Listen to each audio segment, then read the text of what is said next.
Bismillahirrahmanirrahim. Assalamualaikum warahmatullahi wabarakatuh. Alhamdulillahi wa kafa, wassalatu wassalamu ala nabiyil mustafa wa ala alihi wa ashabihi ahli sidqi wal wafa. Nahmaduhu subhanahu ala jazili in'amihi haqqa hamdihi wa nashkuruhu subhanahu ala waziri fadlihi haqqa syukri. Subhanaka la ilma lana illa ma 'allamtana innaka antal alimul hakim. Allahumma anfa'na bima 'allamtana wa 'allimna ma yanfa'una wa barik lana fima 'allamtana wa zidna ilman. Allahumma la sahla illa ma ja'altahu sahla wa anta taj'alul hazna illa syi'ta sahla. Hadirin jamaah Masjid Al-Barakah rahimani wa rahimakumullah. Apa kabar semuanya? Alhamdulillah, sehat-sehat. Alhamdulillah. Masya Allah, kita berdoa kepada Allah di Masjid Al-Barakah ini agar Allah turunkan keberkahan untuk kita semua. Umur kita menjadi umur yang barakah, ilmunya menjadi ilmu yang barakah. Dan kehidupan yang barakah artinya kehidupan yang selalu bertambah kebaikan. Ziyadatul khair. Ya, jadi bertambahnya kebaikan, berkembangnya kebaikan dalam diri kita, keluarga kita, rezeki kita, kehidupan kita. Ini adalah kehidupan barokah. Dan insya Allah kita akan belajar lagi dan terus belajar, karena belajar itu kewajiban, fardhu, ya, min faraid. Dia adalah kewajiban di antara banyak kewajiban yang telah ditetapkan oleh Allah dan Rasulnya. Nabi SAW mengatakan thalabul ilmi fardhatun ala kulli muslimin. Menuntut ilmu itu adalah fardu atas setiap orang muslim, baik laki-laki maupun perempuan.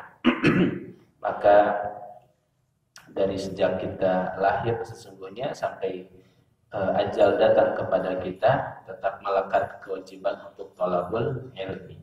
Dan yang dimaksud dengan mencari ilmu tentu ada fardu yang sifatnya ilmu yang fardu ain, ada sifatnya yang fardu kifayah, ada sifatnya sunnah. Membahas tentang perkara-perkara yang bermanfaat, yang wajib kita lakukan, yang bermanfaat bagi kita dunia dan akhirat kita. Tentu itu adalah kewajiban bagi setiap kita. Dan ilmu yang dipelajari itu, kata para ulama, kemuliaannya sesuai dengan apa yang dikaji dan dipelajari. Inna syarafal ilmi bisyarafil ma'lum. Sesungguhnya kemuliaannya ilmu tergantung objek yang dipelajarinya. Masya Allah, jazakallahu khairan. Masya Allah. Ya, tenang. Panas. Maka seiring dengan mulianya suatu objek ilmu, bertambah kemuliaanlah ilmu itu sendiri. Dan yang kita bahas pada kesempatan kali ini adalah min syarafil ma'lum, di antara objek ilmu yang paling mulia, yaitu adalah Al-Quran. Kita ingin belajar memahami ayat-ayat Allah, firman-firman Allah. Karena diturunkan ini Al-Quran bukan sekedar buat dibaca. Ya, Al-Quran diturunkan menjadi hudan, menjadi petunjuk. Jangan sampai kita termasuk orang-orang yang seperti disebutkan oleh Allah sendiri dalam Al-Quran. Ya, pengaduan nabinya kepada Allah, inna qaumi takhadul hadzal qur'ana mahjura. Ya, sesungguhnya kaumku ini mengambil jarak daripada Al-Quran. Salah satu maknanya bukan hanya melepaskan Quran sama sekali, tapi Quran hanya sekedar dibaca. Dijadikan musabaqah, perlombaan tilawah, perlombaan hafalan, perlombaan ini itu untuk mendapatkan piala, tetapi kandungan maknanya tidak difahami, tidak dipelajari, apalagi sampai diamalkan. Nah, inilah seharusnya kewajiban kita kepada Al-Quran itu, pertama membacanya, yang kedua mentadaburinya, yakni memahaminya, ya, juga di situ adalah menghafalkannya, dan yang ketiga adalah mengamalkannya. Kita akan belajar sekarang daripada surat-surat pendek selanjutnya. Setelah kemarin kita bahas surah Al-Ma'un, kita masuk kepada surah yang baru, surah Quraisy. Nah, ini termasuk surat favorit, ya, surat favorit versi on the spot. Ya. Ayat favorit, surah favorit yang banyak dibaca oleh kita. Ya, mungkin karena saking memahami kandungannya atau terlalu saking apanya, saking pendeknya, Allah a'lam. Kita baca bareng-bareng, insyaallah. Surah Quraisy, surat yang ke-106. A'udzu billahi minasy syaithanir rajim. Bismillahirrahmanirrahim. Li'ilafi Quraisy ilafihim rihlatash syita'i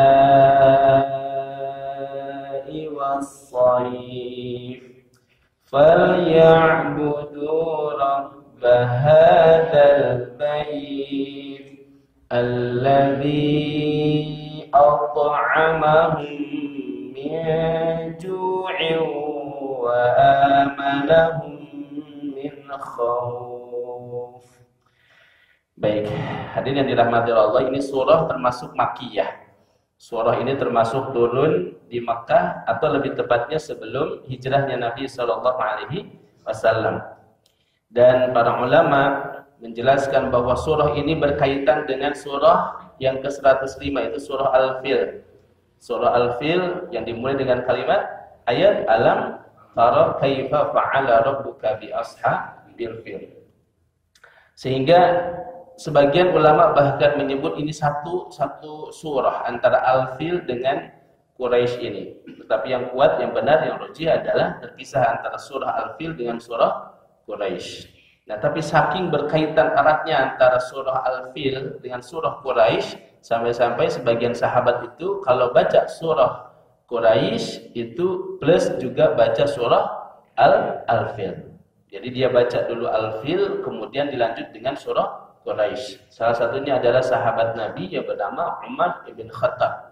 Umar bin Khattab radhiyallahu taala anhu. Jadi Umar bin Khattab itu kalau mengimami salat, salah satunya disebutkan kalau dia melaksanakan salat maghrib, maka rakaat pertama di antara yang dibaca oleh Umar adalah rakaat pertamanya At-Tin wat-Tini waz-Zaitun, rakaat keduanya Al-Fil dan Quraisy. Digabungin, ya, digabung walaupun dipisah dengan Bismillah dulu. Jadi kalau sudah selesai, misalnya surah Al-Fil, ya, apa ujungnya Al-Fil? Apa ujungnya Al-Fil? Baca dulu dari awal.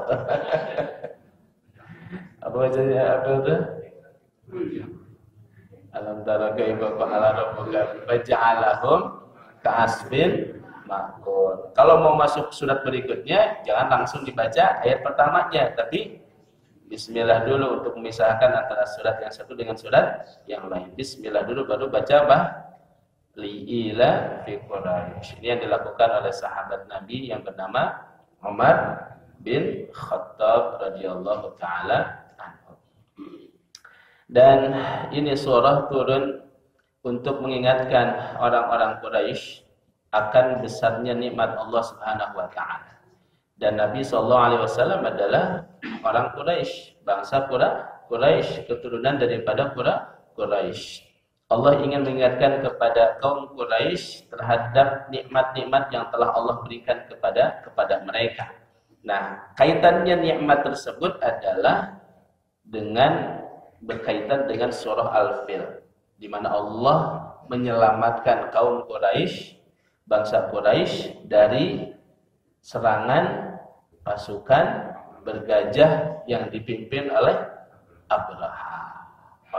Itu berita paling viral sejagat waktu itu.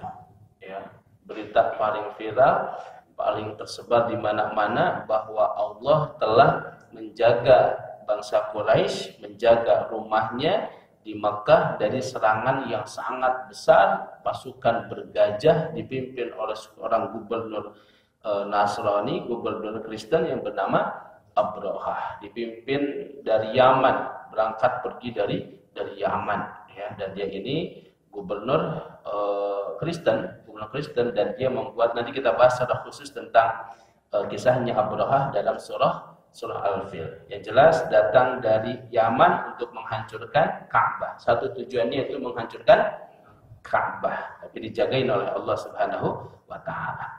Nah, dari situlah bangsa Quraisy itu menjadi bangsa yang lebih terkenal lagi, masyhur, dan orang takut untuk mengganggu orang-orang Quraisy. Sejak itu peristiwa penjagaan, peristiwa penyelamatan Allah terhadap bangsa Quraisy dari serangan pasukan bergajah, maka orang-orang takut kalau ingin mengganggu bangsa Quraisy. Kenapa? Kalian jangan ganggu orang Quraisy, bahaya. Abraha aja dimatikan oleh Allah. Abraha saja membawa pasukan bergajah pulang tinggal tulang belulang. Ya, karena sifat daripada hijarah, batu yang dilemparkan oleh ababil, itu sifatnya apa? Faja'alahum ka'asfin ma'kul. Seperti apa? Seperti ulat yang menggerogoti daun. Ini pernah lihat bagaimana daun digerogoti oleh ulat? Habis kan, tinggal apanya itu?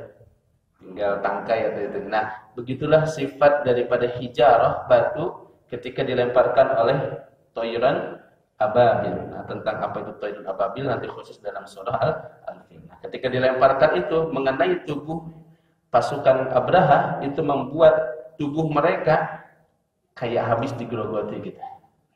Tubuh itu digerogoti habis, ya, dan tersisa tinggal apa? Tulang belulang. Nah, itulah yang membuat orang-orang Jaziratul Arab, suku-suku yang lain selain suku Quraisy merasa takut kalau sampai mengganggu bangsa Quraisy. Nah, dari situlah nanti mereka mendapatkan keamanan, ya. Alladzi at'amahum min ju' wa amanahum min khauf. Allah memberikan keamanan. Keamanan dalam apa? Melakukan rihlah, melakukan perjalanan dagang. Perjalanan dagang yang tidak dekat, perjalanan sangat jauh, ya, antara Yaman di sebelah selatan dan Syam di sebelah utara. Jadi kalau pas musim panas ke wilayah Syam, pas musim dingin ke wilayah Yaman. Setahun 2 kali, dan selama itu perjalanan itu aman. Sejak Allah, ya, memperlihatkan bagaimana Allah menjaga rumahnya Allah di Mekah yang saat itu diamanahkan kepada kaum Quraisy, maka saat itu bangsa Arab merasa takut kalau sampai mau mengganggu bangsa Quraisy. Ya. Nah, kemudian dalam salah satu hadis Nabi SAW menyebutkan tentang keutamaan bangsa Quraisy. Ini bangsa Quraisy ini punya banyak keutamaan. Di antara keutamaan bangsa Quraisy, kata Nabi SAW, ya, faddalallahu Quraisyan bisab'a khilal. Ya, Allah memuliakan kaum Quraisy dengan 7 hal. Yang pertama, anni fihim, aku nabi yang terakhir keluar dari kalangan Quraisy. Itu aja udah menunjukkan kemuliaan dari bangsa Quraisy. Dari seluruh manusia yang ada di atas muka bumi, Allah memilih apa? Allah memilih bangsa Arab. Dari bangsa Arab ini Allah memilih satu suku saja di banyak suku. Padahal banyak suku. Sehingga orang-orang Taif ketika Nabi datang, mereka bertanya, tidak adakah suku yang lain yang mereka lebih baik daripada suku kalian sehingga Allah memilih kamu daripada yang lain? Gitu. Banyak suku-suku yang lain. Ya. Tapi Allah memilih bangsa Quraisy. Aku ada di kalangan bangsa Quraisy. Anni fihim. Aku adalah dari kalangan mereka. Wa annan nubuwata fihim, dan kenabian ada pada mereka. Bapaknya para nabi, Ibrahim alaihissalam, walaupun dia bukan suku Quraisy, tapi kemudian melahirkan dari situnya keturunan yang nanti melahirkan nabi yang terakhir. Walaupun kebanyakan nabi dari sisi keturunan Nabi Ishak, ya, Nabi Ishak itu Bani Israil, tapi penutup para nabi ada dari suku Quraisy, itu Nabi Muhammad SAW. Jadi Nabi Ibrahim pernah berdoa pengen dibangkitkan di tanah Jazirah Arab ini, di bangsa ini seorang nabi. Tiba-tiba atau kemudian kita dapatkan bahwa Allah mengabulkan doa Nabi Ibrahim itu setelah berlalu ratusan atau bahkan ribuan tahun sampai lahirlah nabi yang terakhir itu dari bangsa Quraisy. Kemudian Allah juga berikan kepada mereka al-hijabah wasiqayah, ya, yaitu adalah hak untuk menjaga rumah Allah dan menjamu tamu-tamu Allah yang datang untuk mereka berziarah ke Baitullah. Sejak zaman Nabi Ibrahim sudah ada orang-orang yang haji, karena Nabi Ibrahim memanggil semua manusia kan. Allah perintahkan kepada Nabi Ibrahim untuk memanggil seluruh manusia. Wa adzin fin nasi bil hajj. Ya. Serulah mereka wahai Ibrahim untuk datang ke Baitullah. Naik ke Bukit Safa atau disebut juga naik ke Jabal Abi Qubais, ya. Kemudian Nabi Ibrahim alaihissalam memanggil semua manusia. Suara itu disampaikan oleh Allah ke seluruh penjuru bumi. Maka berdatanganlah orang satu persatu ke tanah haram, ke Baitullah melaksanakan ibadah haji, sampai terjadinya penyimpangan demi penyimpangan. Di zaman Nabi orang-orang masih bertalbiyah, tapi talbiyahnya sudah ditambah. Masih ada labbaik Allahumma labbaik, labbaik la syarika laka labbaik. Nah, cuma ditambahin illa syarikan huwa la tamlikuhu wa ma malak. Nah, itu tambahannya orang-orang Quraisy ya, ketika mereka sudah terkena ya pengaruh kesyirikan, tambah-tambahin ibadahnya dirubah-rubah. Tapi masih warnanya warna ibadahnya Nabi siapa? Nabi Ibrahim alaihis salam. Tapi sudah mengalami apa? Penyimpangan. Mereka enggak merasa itu penyimpangan, karena begitu penyimpangan itu sedikit demi sedikit. Mereka enggak merasa tidak menyembah Allah, karena mereka walaupun menyembah patung tetap rasa mereka itu menyembah siapa? Menyembah Allah. Bahkan mereka mengatakan ma na'buduhum, kami tidak menyembah patung-patung ini illa liyuqarribuna ilallahi zulfa, kecuali supaya kami semakin lebih dekat kepada siapa? Kepada Allah. Cuman kami malu kalau mendekat langsung ke Allah, kami kan banyak dosa ya, kami banyak maksiat. Kalau ini kan patung-patung ini menggambarkan orang-orang suci yang mereka itu tidak punya dosa, sehingga kami butuh ya wasilah untuk bisa sampai kepada Allah. Jadi mereka enggak merasa berbuat dosa, malah mereka merasa yakin bahwa apa yang mereka lakukan itu adalah benar. Nah, kembali kepada keutamaan yang Allah berikan kepada orang Quraisy. Orang Quraisy itu diberikan oleh Allah keutamaan mereka menjadi orang-orang yang menjamu tamu-tamunya Allah. Kemudian wa annallaha lanasarahum 'alal fil, Allah menolong mereka dari pasukan bergajah. Nanti tentang masalah ashabul fil khusus dalam surah Al-Fil. Wa annahum 'abadullaha 'asyara sinina la ya'buduhu ghairahum, dan sesungguhnya mereka itu menyembah Allah selama 10 tahun yang tidak ada selain mereka yang menyembah kepada Allah ketika masih berada dalam din yang hanif, yang belum ada penyimpangan. Karena mulai ada penyimpangan itu ketika datang seorang yang bernama siapa? Amir bin Luhai al-Khuzai ya, yang dia membawa berhala dari Syam. Dia melihat Syam itu negeri yang makmur, kemudian dia pengen Makkah itu juga makmur. Maka dia nanya kepada orang Syam, kalian bisa makmur ini bagaimana sih ceritanya? Nah, orang-orang Syam kemudian memberitahu, kami ini suka menyembah ini dan itu. Nah, dipinjam dulu. Jadi Tuhan bisa dipinjam dulu gitu ya. Dipinjam dulu gitu kan, dibawa dulu gitu ya. Kemudian disembah-sembah. Akhirnya setan masuklah. Terus sedikit demi sedikit jadilah sebuah tradisi dan kemudian peribadahan, dan akhirnya mereka semua banyak yang melakukan kesyirikan. Nah, sebelum itu mereka keturunannya Nabi Ismail masih berada dalam apa? Din yang hanif, din yang lurus, yang tauhid, yang tidak terkena syirik. Kemudian yang terakhir kata Nabi, "Anallaha anzala fihim suratan minal Qur'an." Allah menurunkan secara khusus tentang mereka satu surah dalam Al-Qur'an. Namanya surah apa? Quraisy. Enggak ada surah yang lain, ya. Enggak ada surah Al-Madinah misalnya, Al-Yathrib atau suku apa di Madinah, enggak, ya. Nabi menyampaikan bahwa hanya suku Quraisy yang disebutkan di dalam Al-Qur'an. Baik, kita mulai masuk kepada ayat yang pertama. Gimana ayat yang pertamanya? Li'ilafi Quraisy. Ada berapa kata di situ? Li yang pertama, yang kedua ilafi, yang ketiga Quraisy. Li itu satu kata.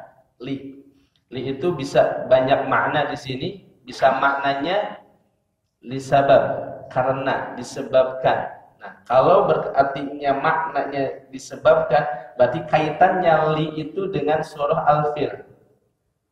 Disebabkan pertolongan Allah kepada bangsa Quraisy dari penyerangan pasukan bergajahnya Abraha, maka kaum Quraisy bisa memiliki kebiasaan untuk apa? Melakukan rihlah tadi.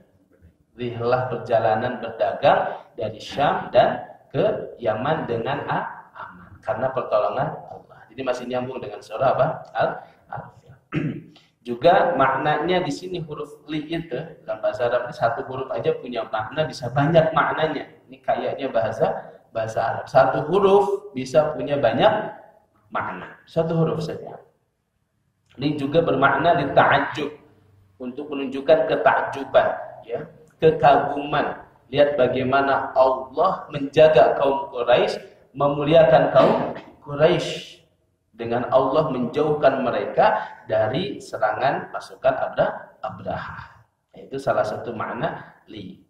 Kemudian itu kata pertama. Jadi li itu bisa diartikan disebabkan, ya, disebabkan atau kekaguman. Ilafi, apa arti ilafi? Ilafi itu berasal dari kata alafa. Alafa itu artinya bisa satu jinak. Jadi orang yang namanya alif itu artinya apa? Jinak gitu ya. Nah, itu alif itu jinak atau lembut, itu alif. Alafa atau bersatu. Itu alafa. Alafa atau alif itu artinya bersatu. At-ta'alluf artinya persatuan. Kenapa disebut maknanya adalah bersatu atau persatuan? Ya, karena orang-orang Quraisy yang sebelumnya berpecah belah menjadi satu, terutama setelah Allah menjaga mereka dari serangan pasukan Abraha. Mereka makin bersatu. Atau maknanya juga adalah sebelumnya bangsa Quraisy, sebelum mereka bisa rihlah melakukan perdagangan antara Syam dan Yaman, mereka hidupnya dalam keadaan kesusahan. Mereka nggak tahu berdagang. Mereka nggak tahu berdagang. Yang pertama kali bisa berdagang itu nenek moyangnya Nabi Shallallahu Alaihi Wasallam yang bernama Hashim. Itu yang kemudian mengajak bangsa Quraisy untuk melakukan rihlah perdagangan. Dulu kalau mereka dalam keadaan kelaparan, satu keluarga, kepala keluarganya ngajak ke sebuah tempat, ya, di sebuah tempat itu mereka mendirikan kemah dan mereka sampai mati di situ. Nah, itu yang kemudian membuat orang-orang para petinggi Quraisy merasa bagaimana nih caranya supaya kita bisa selamat. Nah, Hashim yang merupakan kakek daripada Nabi Shallallahu Alaihi Wasallam. Hashim kakek yang keberapa?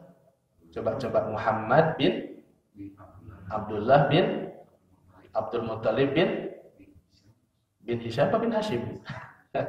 bin Hashim bin Abdi Manaf. Ini hafalnya sampai kemana nih? Ya, habis Abdi Manaf bin apa lagi? Bin Titan. Ya. Nah, ini silsilah ini juga kita perlu tahu ya, belajar silsilah Nabi Sallallahu Alaihi Wasallam. Nah, sejak itu kemudian dialah yang mengajak orang-orang untuk melakukan perdagangan. Dan Masya Allah sampai sekarang orang Makkah itu terkenal dengan jago dagang. Sejak zaman dulu mereka ini wawasannya sudah internasional sejak zaman Nabi. Ya. Yang terkenal diantaranya adalah Abu Jandal. Abu Sofyan. Abu Sofyan itu seorang pedagang ya. Orang-orang sukses mereka kalau jadi dagangnya mereka bayangkan bukan antar kota, bukan antar provinsi, antar apa itu? Antar negara. Coba bayangkan. Dulu naik bus aja Yaman ke Mekah itu kira-kira 3 hari lah. 3 hari naik bus aja. Kalau naik unta mungkin bisa butuh berhari-hari. Jauh, perjalanan jauh. Tapi mereka tempuh dan itu kebiasaan setiap tahun mereka melakukan itu 1 tahun 2 kali.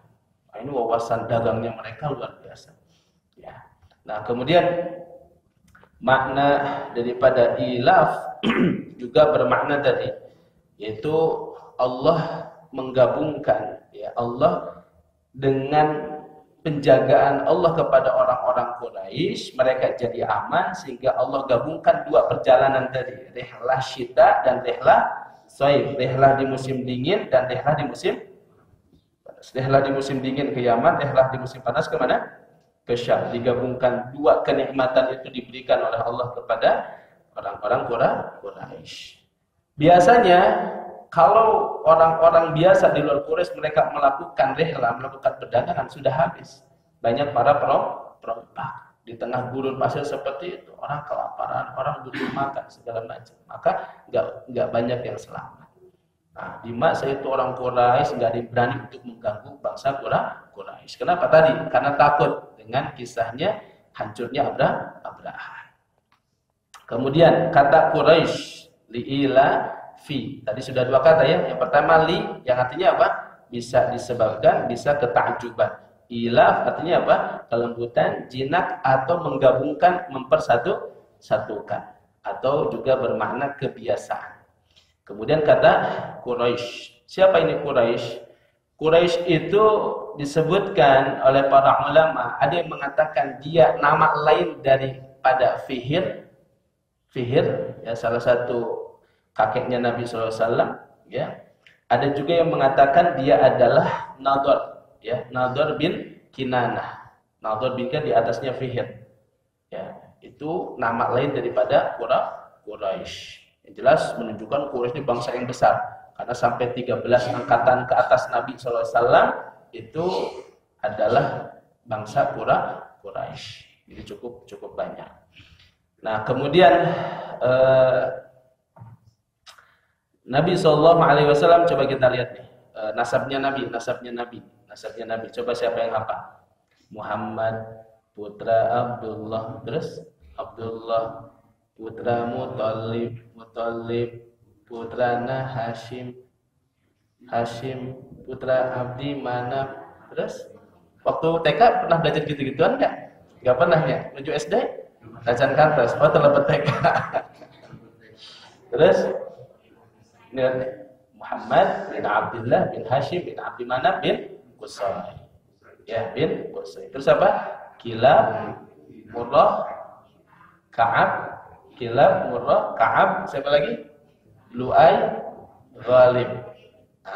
Gitu. Ini pakai ini gini. Pakai dulu kita waktu ini pernah nggak rundayanan? Pernah ada di sini orang Sunda asli mana ya? Asli dari Pak Haji kan saja belajar rundayan. Belajar ya. Nah, itu silsilah Nabi itu ya apa namanya? Biasanya untuk mengingatkan itu nasab itu penting. Zaman sekarang boro-boro sampai kakek yang ketiga keempat, kakek sendiri aja nggak hafal kayaknya. Gitu. Nama bapak kadang nggak tahu anak-anak sekarang. Tahu nama bapak nggak tahu nama kakek. Gitu. Makanya saya mulai dari anak kedua teringatkan untuk wah ini kayaknya harus diganti nih nama anak ini, mendingan masukin nama bapak dan nama kakeknya biar nanti nggak lupa mereka dengan silsilah. Karena pertama Kaisar Ali Jabir. Tidak ada yang nanya, Ali Jabir ini Syekh Ali Jabir? Bukan. Ali itu nama saya, Jabir nama bapak saya. Gitu. Jadi anak yang pertama Kaisar Ali Jabir. Yang kedua Khatib Ali Jabir. Nah, biar kenal nama bapaknya siapa, nama kakeknya siapa. Coba cek sekarang anak-anak ibu, tahu nggak nama neneknya siapa? Bisa jadi nggak tahu nama neneknya. Nama kakeknya bisa jadi tidak tahu. Ini penting. Silsilah itu penting, nasab itu penting. Sehingga kita tahu siapa saudara kita, keluarga kita siapa. Baik, kemudian makna Quraisy. Quraisy itu diambil juga dari kata taqarrush. Taqarrush itu artinya apa? Artinya keterhimpunan. Karena tadi bangsa Quraisy ini asalnya terpencar-pencar menjadi satu kekuatan yang sangat bagus, sangat terhimpun, sangat kokoh gitu. Kemudian juga berasal dari kata Qurasya yang artinya berusaha. Karena orang-orang Quraisy ini terkenal dari pengusaha yang ulet. Nabi SAW waktu kecilnya juga sudah dibawa-bawa sama pamannya. Siapa pamannya? Abu Thalib. Dibawa jalan-jalannya bukan jalan-jalan ke tempat-tempat yang dekat. Sampai dibawa menuju Syam. Hampir-hampiran. Gitu. Kalau tidak dicegah oleh seorang rahib ya yang bernama Buhairah supaya balik lagi ke Mekah karena takut orang Yahudi bisa menemukan Nabi SAW. Itu makna Quraisy. Masuk ke ayat yang kedua. Ilafihim, apa artinya ilaf tadi? Ya. Kebiasaan mereka itu rihlah. Rihlah ini jalan-jalan. Nah, jalan-jalannya orang Quraisy menghasilkan duit. Kalau jalan-jalannya kita buang-buang duit. Nah, itu menghabiskan. Jadi bedanya tipis. Sama-sama apa? Jalan-jalan. Bedanya apa? Yang satu menghasilkan duit, yang satu menghabiskan duit. Jadi senang jalan-jalan tidak? Ya. Senang ngabisin duitnya, bukan senang jalan-jalannya. Nah, kalau bisa kita belajar dari ini, harusnya rihlah kita itu menghasilkan, produktif. Ada sesuatu yang didapatkan, minimal ilmu. Kalaupun nggak dapat duit, minimal apa? Ilmu. Harus dapat sesuatu yang baru. Jangan konsumtif terus, pergi kemana hanya untuk menghabiskan duit, senang-senang nggak dapat sesuatu yang baru, nggak dapat insight yang baru, nggak dapat faedah yang baru. Orang Quraisy mengajarkan rihlahnya mereka, nggak kagok sampai ke luar negeri, tapi pulang dari sana punya penghasilan yang sangat besar. Nah, itu rihlahnya bangsa Quraisy. Ya, jadi kita judulnya jalan-jalan itu dirubah sekarang mindsetnya. Jangan sekedar hanya ya menghabiskan duit. Kalau bisa jalan-jalan sambil jualan. Wah, itu nanti menghasilkan. Nah, maka ini rihlah ini dikata rohala yang artinya pergi ke tempat yang relatif itu jauh. Ya, sekali lagi kaum Quraisy itu terbiasa punya jadwal 2 kali, musim dingin, musim panas. Ya, musim dingin tadi kemana? Ke Yaman, musim panas kemana? Ke Syam. Dan ini dipelopori oleh Hashim bin Abdi Manaf. Kakek yang keberapa tadi? Muhammad bin Abdullah bin Abdul Muttalib bin Hashim. Kakek yang keberapa?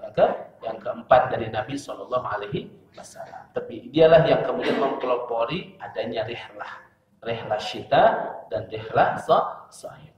Nah, orang-orang Mekah biasanya mereka tadi ketika mengalami kesulitan mereka melakukan yang disebut dengan iktifar. Iktifar itu tadi mereka menuju suatu tempat yang kosong, kemudian keluarganya dibawa di sana, sudah kita sampai mati di sini. Nah, mereka enggak punya daya tahan untuk berjuang. Nah, Hashim bin Abdi Manaf mempelopori, kita harus berbuat, kita bergerak, kita keluar, kita jalan, kita cari penghasilan. Nah, itulah yang membuat mereka semangat untuk bahu-membahu, tolong-menolong, dan berapapun hasilnya kita bagi untuk semuanya. Ya, tidak ada yang kaya, tidak ada yang semua kita bagi rata. Nah, itu pelopornya adalah kakek Nabi yang bernama Hashim bin Abdi Manaf. Kemudian di ayat yang ketiga apa? Allah mengatakan fal ya'budu. Lamnya di situ lamul amr, lam fi'il amr, lam menunjukkan perintah. Fal ya'budu, maka disebabkan semua nikmat yang sudah Allah berikan tersebut, fal ya'budu, maka hendaklah mereka hanya menyembah. Menyembah siapa? Rabb hadal bait. Hadal bait itu artinya apa? Yang punya rumah ini. Ya, bait yang dimaksud bait siapa? Baitullah. Jadi ini rumah adalah rumah yang pertama kali dibangun di atas muka bumi. Ya, Baitullah ini. Baitullah ini dibangun oleh siapa? Pertama kali? Oleh malaikat, betul. Kemudian dilanjutkan oleh siapa? Nabi Ibrahim Nabi Adam, bahkan sejak zaman Nabi Adam alaihis salam. Nah, kemudian hilang, tinggal pondasi-pondasi. Jadi ketika Nabi Ibrahim membawa istrinya Hajar ke lembah, itu disebut lembah wadi. Ya, wadi itu lembah dikelilingi oleh gunung-gunung. Di situ sudah mendapatkan maqaid. Maqaid itu artinya apa? Qawaid itu artinya pondasi. Nabi Ibrahim datang ke situ membawa Siti Hajar di lokasi yang dekat dengan pondasi bangunan Baitullah. Dia tinggal pondasi. Ya, masih ada di situ pondasi yang dulu dibangun oleh Nabi Adam alaihis salam. Nah, kemudian pada akhirnya Nabi Ibrahim diperintahkan oleh Allah untuk membangun kembali Ka'bah Baitullah dari pondasi yang ada. Nah, gambar Ka'bah itu bentuknya tidak kotak, tidak kubus gitu, tapi agak panjang. Ya, dari mana? Karena dulu Ka'bah itu bentuknya tidak ada Hijr Ismailnya. Ya, bentuk Ka'bah itu tadi seperti persegi panjang, tapi suatu ketika di zaman Quraisy itu pernah hancur, roboh karena banjir. Akhirnya mereka bersepakat untuk membangun kembali Ka'bah. Tapi mereka sepakat ini Ka'bah tidak boleh dibangun kecuali dengan harta yang paling halal. Nggak boleh pakai harta haram. Tuh, orang Quraisy aja, orang Arab, ya, orang sejahiliyah-jahiliyahnya mereka, giliran untuk masjid mah nggak mau pakai harta yang haram. Yang ada orang sedekah pakai harta riba, ya, diterima nggak? Sedekah dari riba diterima nggak? Nyumbang nih dari harta riba buat masjid, diterima nggak oleh panitia? Yang penting jangan. Nggak boleh, ya. Harta riba boleh nggak dipakai bangun masjid? Nggak boleh. Ya. Harta riba nggak boleh dipakai ngebangun masjid. Maksud kan sampaikan atas, kan itu nggak bisa, nggak boleh dipakai bangun masjid. Kalaupun mau dipakai daripada dibuang, kan ada bunga itu, pakai buat WC, gitu. Ya, itu boleh kata para ulama. Menggunakan harta haram daripada dibuang, bapak nyimpan duit ada bunganya daripada dibuang, gitu kan? Kan dipakai haram, ya, dibuang sayang. Bisa dipakai buat benerin jalan, gitu ya, untuk bikin WC, gitu. Boleh.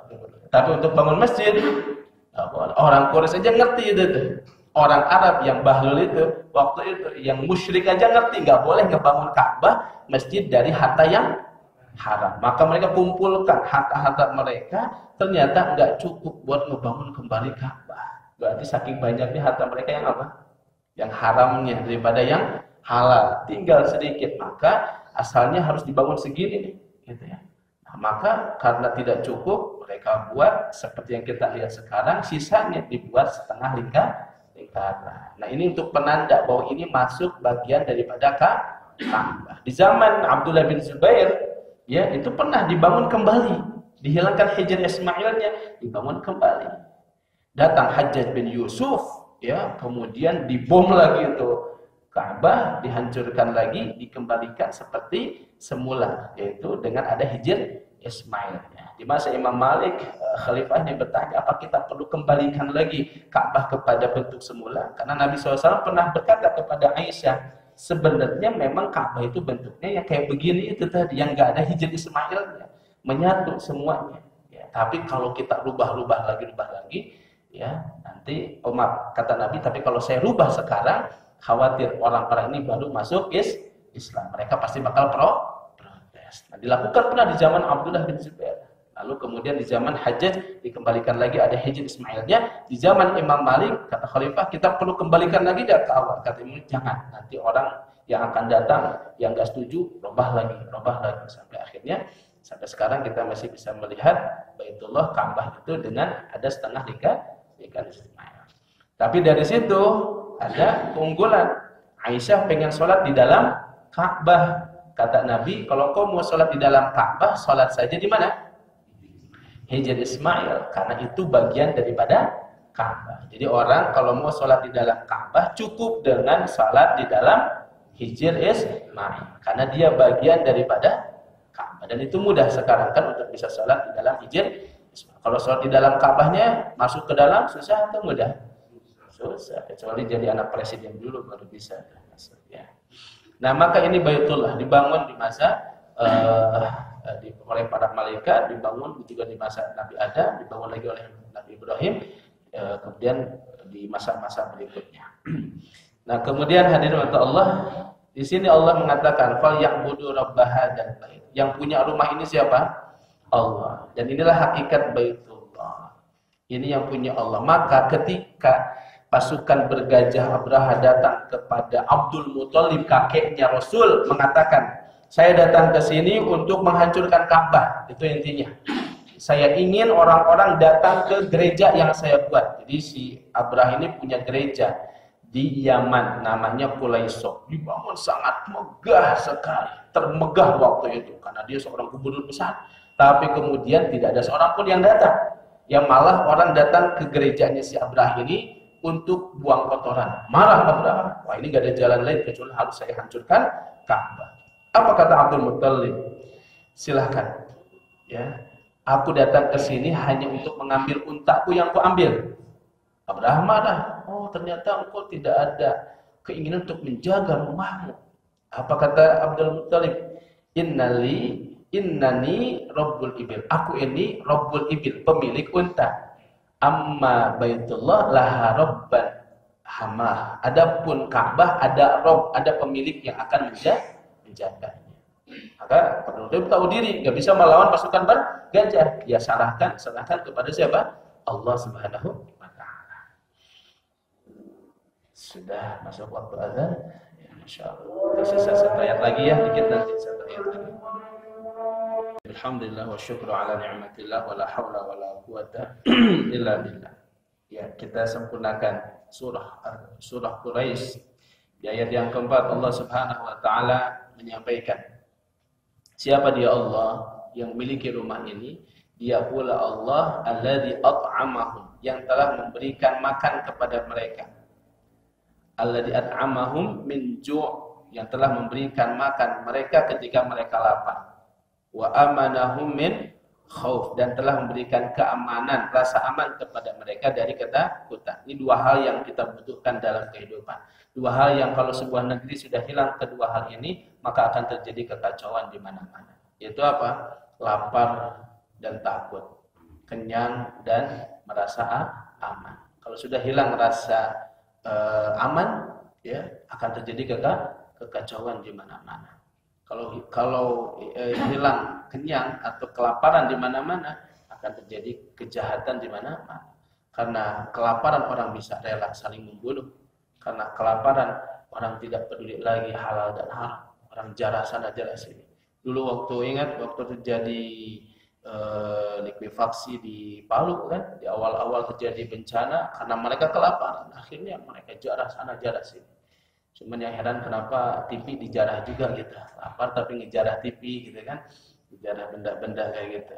Nah tapi orang kalau lapar seperti itu. Nah itu pula yang harus dilakukan oleh kita, wahai para dai, para penggerak kebaikan. Kalau kita berdakwah itu, apalagi tempat-tempat di daerah-daerah tertentu, yang kita bawa itu dua hal ini, beri kepada mereka kenyang, dan beri kepada mereka keamanan. Maksudnya apa? Bawa dulu makanan buat mereka, jangan langsung kasih dakwah ini sabar dia. Orang lapar dikasih ceramah ya nggak akan masuk dulu. Kasih dulu makanan, kasih dulu santapan, biar mereka kenyang dulu. Kalau udah kenyang gitu mau denger nggak? Mau, apapun yang kita sampaikan mereka mau dengar. Ini konsepnya nih, at'amahum min ju' dulu, kasih dulu makan kepada mereka. Kita bawakan santapan, makanan, masakan, dimasakkan kalau bisa. Ya, kalau sudah begitu mereka mau dengar kita. Apalagi kalau sudah diberikan tempat yang aman sehingga mereka bisa berteduh. Ya. Dan ini harus dilakukan oleh kita. Sayangnya ini dilakukan oleh para misionaris. Sayangnya ini yang dilakukan oleh para misionaris, orang-orang yang ingin memurtadkan orang-orang Islam. Di saat memang orang-orang Islam ini sedang krisis dan kritis keadaan mereka butuh makan, mereka butuh tempat tinggal, mereka udah nggak peduli lagi siapa yang datang kepada kami memberikan bantuan, itu yang kami hormati. Sampai di antara mereka yang mungkin karena lemahnya iman mereka nggak peduli mau ganti agama. Hari ini agamanya Islam, besok agamanya Kristen, yang datang besoknya lagi yang datang Hindu bisa jadi Hindu. Bisa dari apapun itu. Nah, ini PR kewajiban kita. Nah, yang datang kepada mereka, korban-korban ini, para misionaris ini paling luar biasa. Mereka gencar melakukan itu. Mereka datang gitu. Kenapa? Itu tempat strategis. Ya, dan mereka fokus ya membawa bantuan, membawa ini, dan mereka buat dalam program jangka panjang. Itu yang kita saksikan kan sejak di Aceh. Ya dulu waktu kejadian tsunami luar biasa. Sampai ketika kemarin ke Lombok, ke Palu. Saya berapa kali ke sana bolak-balik, itu yang kita membuat, wah ini kita nggak boleh diem gitu. Nah, termasuk hari ini juga di enggak juga orang-orang itu tetap punya misi kan begitu. Ya mereka tetap misi. Kita juga punya misi penyelamatan akidah sesama kaum muslimin, misi kemudian memberikan kemanusiaan, misi bantuan. Ya. Ini kalau Bapak Ibu diberi kelapangan rezeki oleh Allah, ayo bantu mereka. Kalau bisa datang langsung ke sana biar melihat bagaimana salah satu bentuk ujian Allah kepada saudara kita yang mereka sudah bangun rumahnya bagus-bagus tiba-tiba hancur dalam satu waktu. Mungkin di antara mereka ada yang sudah kerja puluhan tahun cuma buat bangun rumah, pas sudah jadi rumahnya tiba-tiba dikasih gempa habis tak bersisa. Itu menunjukkan semua itu betul-betul di tangan siapa? Allah. Nah kalau nggak bisa datang ke sana, ya kita berikan sesuatu yang kita miliki. Ya, sebagai apa? Bentuk bukti kita ini juga adalah saudara mereka. Kalau betul-betul ada saudara kita di sana, nggak mungkin kan kita diam. Nah, maka kembali lagi sekali lagi, Allah telah memberikan dua hal ini sampai sekarang. Di Mekah walaupun tandus, walaupun padang pasir, buah-buahan mah segala ayam. Betul nggak? Sayur-sayuran segala ada di sana. Kali kalau kita naik sedikit ke Taif, Masya Allah, udah lebih makmur kayaknya dari tempat kita pun kita. Buah-buahannya. Pernah lihat Taif Pak? Pernah Bu? Pernah ke Taif tidak? Besok kita jalan-jalan ke Taif mau? Amin ya Rabbal Alamin. Jadi luar biasa jalan-jalannya aja ke Taif kan gitu kan. Nah ini Masya Allah, Allah kasih. Coba di Mekah itu ada pasar sayur, pasar buah-buahan, sama enggak lagi segera di naon gitu. Wah, entah dari mana kan. Tapi itu adalah bentuk pertama doanya Nabi Ibrahim, minta agar warzuqhum minats tsamarat, berikanlah rezeki dalam bentuk apa? Buah-buahan. Nabi Ibrahim minta kepada Allah diberikan keberkahan dalam bentuk banyak buah-buahan makanan. Sehingga walaupun tanah tandus semua serba ada di sana. Dan yang kedua rasa aman. Apa kata Allah? Faman dakhalahu kana amina. Yang masuk ke Masjidil Haram aman, yang masuk ke Ka'bah aman. Apalagi wilayah tanah haram itu sudah dibatasi oleh Nabi Ibrahim, sebagaimana Madinah juga sudah dibatasi oleh Nabi Muhammad SAW. Orang Arab waktu itu ketika mereka kemudian punya masalah dengan seseorang, kemudian bahkan orang itu misalnya membunuh keluarganya, lalu dia mau balas dendam, tapi masuk ke Masjidil Haram, mereka nggak akan membunuh, mereka nggak akan membalas, mereka biarkan. Kenapa? Menghormati tempat yang sudah dinas oleh Allah sebagai tempat yang aman. Faman dakhalahu kana amin. Siapa yang masuk ke dalamnya dia akan aman. Dan itu sudah disepakati orang-orang Quraisy siapapun. Ya. Jadi mereka tidak boleh menumpahkan darah di tempat itu. Di tanah haram itu tidak boleh. Jangankan menumpahkan darah, nebang pohon aja nggak boleh kan di tanah haram. Jangankan nebang pohon, bahkan merpati. Kenapa banyak tumbuh subur di sana? Karena nggak ada satu orang pun yang boleh untuk menangkapnya. Jadi bapak pas umroh nggak boleh disumputkan di natas gitu kan, dibawa pulang nggak boleh. Satu ekor pun tidak boleh. Orang nemu sesuatu di sana, bapak ibu nemu lukotoh yang di barang temuan, boleh diambil nggak? Enggak, bahkan hanya untuk ditanyakan, enggak, biarin aja. Nah, itu untuk menunjukkan bahwa ini memang tempat yang aman. Nah, Allah sudah berikan itu dari zaman dulu. Kalau zaman dulu Allah buat aman bangsa Quraisy, saking amannya tidak ada orang yang berani untuk mengganggu mereka ketika bahkan mereka melakukan perjalanan jauh, rihlatas syita perjalanan di musim panas dan musim dingin ke Yaman sampai ke negeri Syam. Ya, ini perjalanan mereka ini luar biasa. Yaman dan Syam ini dua arah yang berbeda, satu utara, satu selatan. Dan Syam itu yang dimaksud Syam itu apa? Kalau sekarang Syam itu ya terdiri dari 4 negara. Satu apa? Jordania. Yang kedua Syria. Yang ketiga Palestina. Yang keempat ya betul, punya betul aja lah. Libanon. Ya. Ulangi. Satu Yordania, Lebanon, Syria, Palestina. Israel di mana? Ke laut aja gitu ya. Israel ke laut. Ya, yaitu Syam. Rihlahnya orang-orang Quraisy sampai ke sana. Nah, ini juga jiwa seperti ini muncul dalam dirinya Nabi SAW. Sakofahnya orang-orang Mekah itu luar biasa lebih luas. Madinah beda lagi. Madinah kebanyakannya para petani, ya. Kerja mereka di mana? Di kebun. Itu orang-orang Madinah. Orang-orang Madinah begitu. Kalau orang-orang Mekah, dagang mereka. Nah, dari situ pun bisa ngelihat karakteristik orang Madinah sama orang Mekah beda. Dan kita pun kalau pergi ke Madinah, agak beda nggak dengan di Mekah posisinya, suasananya? Beda. Memang begitu. Ada kelebihan masing-masing kita. Baik, masih banyak kalau kita bedah daripada surah ini. Mudah-mudahan faedah yang bisa kita ambil, kita jangan sampai lupa bahwa rasa aman, rasa tentram yang diberikan oleh Allah kepada kita itu menuntut kita untuk banyak-banyak bersyukur kepada Allah. Falyabudu rabb hadzal bait. Kembalikan semua nikmat itu kepada Allah yang telah memberikan kepada kita rasa aman dan memberikan kepada kita rasa kenyang. Dan cukuplah kata Nabi SAW bahwa siapapun yang pagi harinya dia dalam keadaan punya makan walaupun hanya apa? Walaupun hanya satu suap kata Nabi, dia punya badan yang sehat, dia punya makanan, maka faka'anna mahizat lahud dunya, maka seolah-olah seluruh dunia dikumpulkan untuknya. Jadi yang ada itu bukan kurangnya harta, kurangnya materi, tapi kurangnya syukur. Kalau kita hanya bersyukur sekecil apapun cukup buat kita. Nah, semoga Allah jadikan kita termasuk hamba-hamba yang pandai bersyukur dengan semua nikmat Allah tersebut, dan mudah-mudahan Allah tetapkan kita sampai akhir hayat kita sebagai hamba-hambanya yang ahli syukur. Amin ya rabbal alamin. Ini yang bisa kami sampaikan. Barakallahu fikum. Aku qouli hadza astaghfirullah li wa lakum. Assalamualaikum warahmatullahi wabarakatuh.